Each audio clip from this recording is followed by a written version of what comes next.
Your engineering team knows exactly which software they'd replace if they could, but they can't, because the contracts were designed to outlast the people who signed them. 42% of companies are cutting their software subscription budgets right now. But cutting isn't as simple as canceling a card. The average enterprise has over 100 applications running and tracks less than a third of them. The average CTO stays in their role 4.5 years. The average software contract runs 7. By the time you realize you're locked in, the person who locked you in is long gone. That gap between what your team needs and what your contracts allow isn't an accident. It was engineered. Here's how it works and what you can do about it. Chapter 1. The illusion of choice.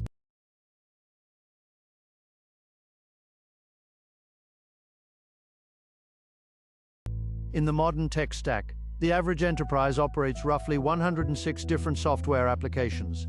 They track about 30% of them, not because these tools are carefully chosen, because they accumulate.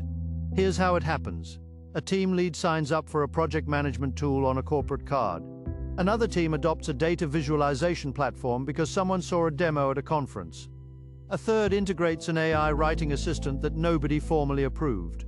Each decision makes sense in isolation. Each one adds another subscription to the stack.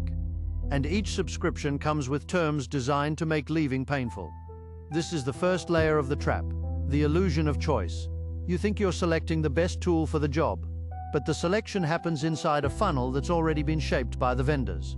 The real choice isn't which tool to use, it's whether you can afford to switch. The enterprise software market is worth roughly $300 billion globally. Per employee, companies spend about $3,500 a year on software. Oracle alone had over $100 billion in what customers have promised to pay, still sitting on its books last year. That's not revenue. That's money customers are locked into paying. Take a moment to think about who signs these contracts. The average chief technology officer stays in their role for about 4.5 years. The average enterprise software agreement runs 3 to 7 years. The person who signed your Oracle deal is probably gone. You're paying for their decision. Chapter 2. The architecture of the multi-year moat.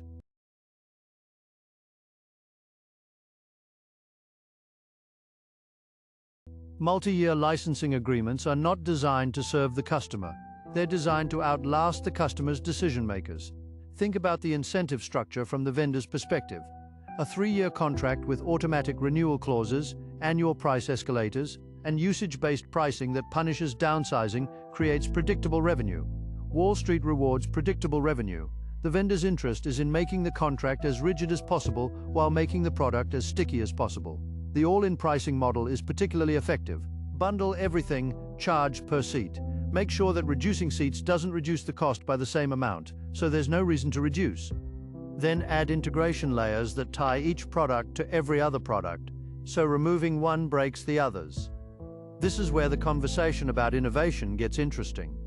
A lean startup builds a better solution for one piece of the stack. It's cheaper, faster, more focused. The enterprise CTO knows about it. The engineering team wants it. But adopting it means either running 2 parallel systems or paying for the big vendor's product while not using it. Both options increase total cost. Both options make the CTO look like they wasted money on the original contract. So the startup doesn't get adopted. The incumbent keeps the account. Innovation doesn't reach the enterprise, and the vendor uses the revenue from the locked-in contracts to buy the startup or build a copycat feature. The most recent twist on this is AI-integrated licensing. Vendors are embedding AI features into existing contracts at new price tiers. These aren't optional. They're presented as security requirements or compliance mandates.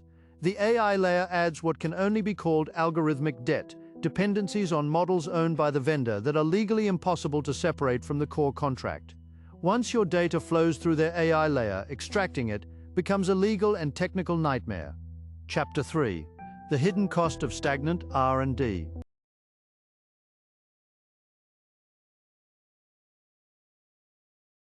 Seat-based pricing has an unexpected effect that most procurement teams don't think about. It discourages growing internal teams. Here's the choice every engineering manager faces. Hire another developer, and the software bill goes up. Keep the team lean and stay within the license cap. The rational choice for the manager is to stay within the cap. The rational choice for the company is to build more internal capability. Those two incentives are misaligned. The result is that teams stay smaller than they should be, not because talent is unavailable, but because the software overhead of adding a person is too high.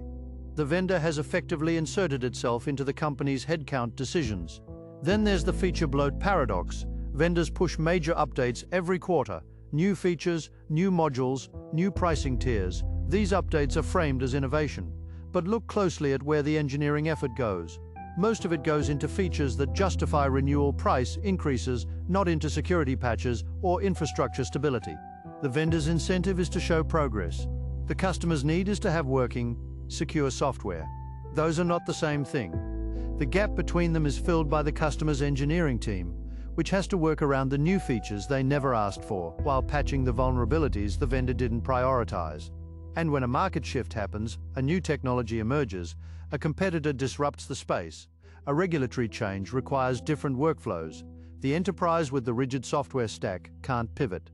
The budget is locked, the contracts are signed, the integration dependencies are too tangled. The firm's ability to respond to change is determined not by its strategy, but by its software agreements. Chapter 4. Technical debt as a financial instrument.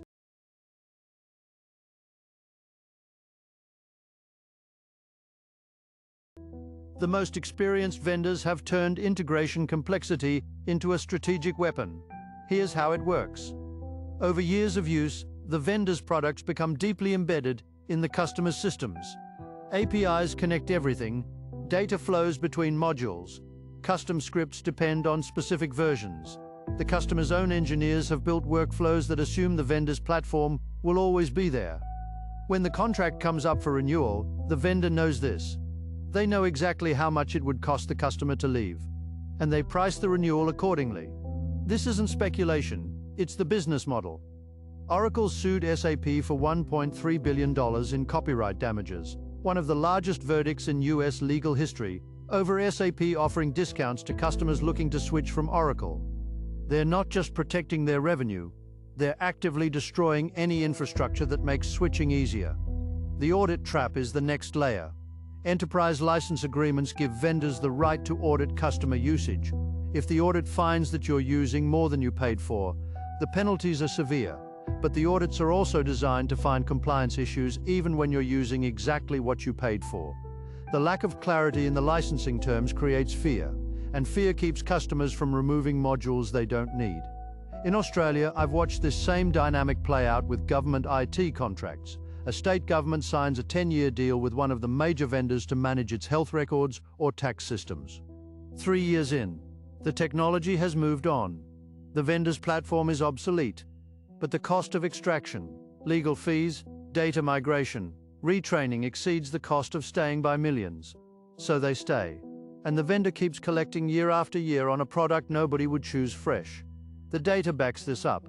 The annual Stack Overflow developer survey consistently finds that engineers who work with modern, flexible tooling report significantly higher job satisfaction than those maintaining legacy enterprise stacks.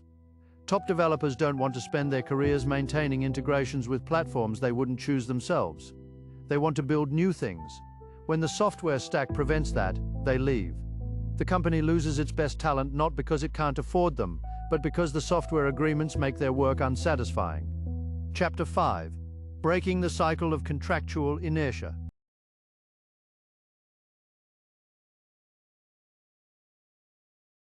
There is a path out of this, but it requires changing how procurement works. The first step is outcome-based procurement. Instead of buying a bundle of seats at a per-user price, negotiate around what the software actually needs to deliver. Throughput, uptime, specific capabilities. If the vendor's product delivers, they get paid. If it doesn't, the contract doesn't renew automatically. This shifts the incentive. The vendor's interest becomes keeping the product useful rather than keeping the customer trapped. The second step is data portability. Every contract should include a clause requiring the vendor to maintain open connections and provide data export in formats not owned by the vendor. If your data can leave cleanly, you have leverage. The vendor knows you can walk. That changes the negotiation. The third step is the composable enterprise. Treat software as a temporary utility, not a permanent anchor. Each tool should be replaceable. Integration should be through standard protocols, not proprietary connectors. The architecture should assume that any component will be swapped out within 3 years. This is easier said than done. The vendors have spent decades building the moats, but the current environment, 42% of companies cutting SaaS spend, AI budgets cannibalizing everything else, the SaaS growth model exposed as harvesting rather than innovation, creates an opening. The question is whether procurement teams will take it.